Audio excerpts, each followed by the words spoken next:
आज हम इस वीडियो में बात करेंगे क्या होता है जब किसी को PTSD होता है। बहुत से लोग जीवन भर दर्दनाक घटनाओं का अनुभव करेंगे। बहुत से लोग किसी दर्दनाक अनुभव के बाद दुख, उदासी, चिंता, अपराध बोध और क्रोध का अनुभव कर सकते हैं। इसका मतलब यह नहीं है कि किसी को PTSD है। जिन लोगों को PTSD होता है उनमें अक्सर ऐसे लक्षण पाए जाते हैं। ये तुरंत शुरू हो सकते हैं या इन्हें शुरू होने में कुछ सप्ताह या महीने भी लग सकते हैं। लक्षणों का पुनः अनुभव होना, जैसे कि यादें, घटना की अनवांछित यादें जिन्हें अंतर्वैधी विचार कहा जाता है, बहुत अभिभूत करने वाली और विशुद्ध करने वाली होती है।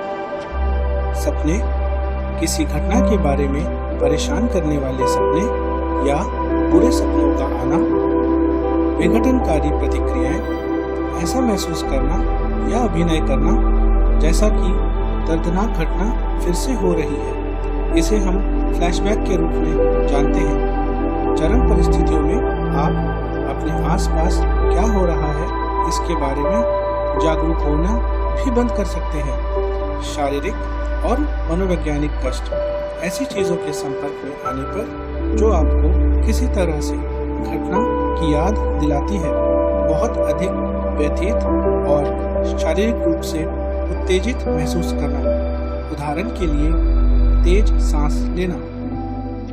अब हम बात करेंगे परिहार लक्षणों के बारे में। पहला, विघटनकारी भूलने की बीमारी, दर्दनाक घटना के कुछ हिस्सों को याद रखने में असमर्थ होना। दूसरा, अलगाव, अलग महसूस करना या उन लोगों से अब करीब नहीं रहना जिनके आप पहले करीब महसूस करते थे। तीसरा, बात करने और सोचने से बचना, दर्दनाक घटनाओं के बारे में बोलना या सोचना नहीं चाहना। चौथा, जुड़ाव से बचना, हो सकता है कि आप घटना से जुड़ी यादों, विचारों, भावनाओं, चीज़ों, लोगों और स्थानों से बचना चाहें। इसमें घटना के बारे में टीवी या अन्य मीडिया से बचना शामिल भी हो सकता है। यह तब और भी अधिक हो सकता है अगर ये सारी चीज़ें आपको व्यथित महसूस कराती हैं। अब हम बात करेंगे मनोदशा के लक्षणों के बारे में।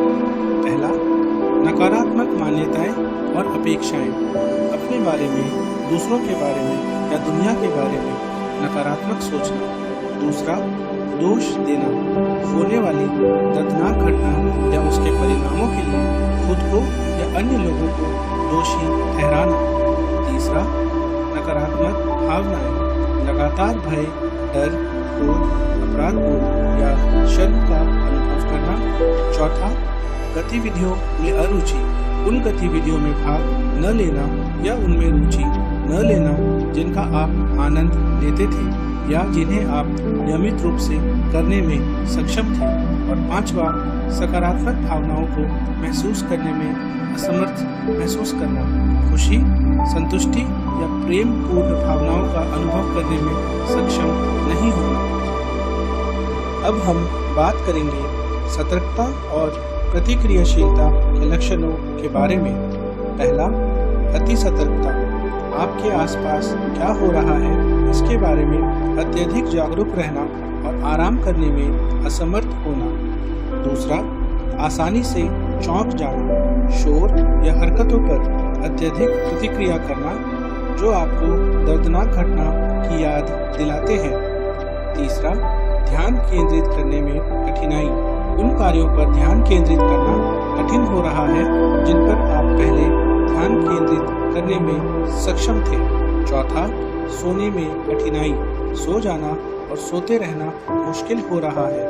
पांचवा, चिड़चिड़ापन, आवेग में आना जिसमें आप लोगों या चीज़ों के प्रति मौखिक या शारीरिक रूप से आक्रामक हो जाते हैं। ये आवेग किसी ऐसी बात के अनुभव के कारण हो सकता है जो आपको दर्दनाक घटना की याद दिलाते हैं।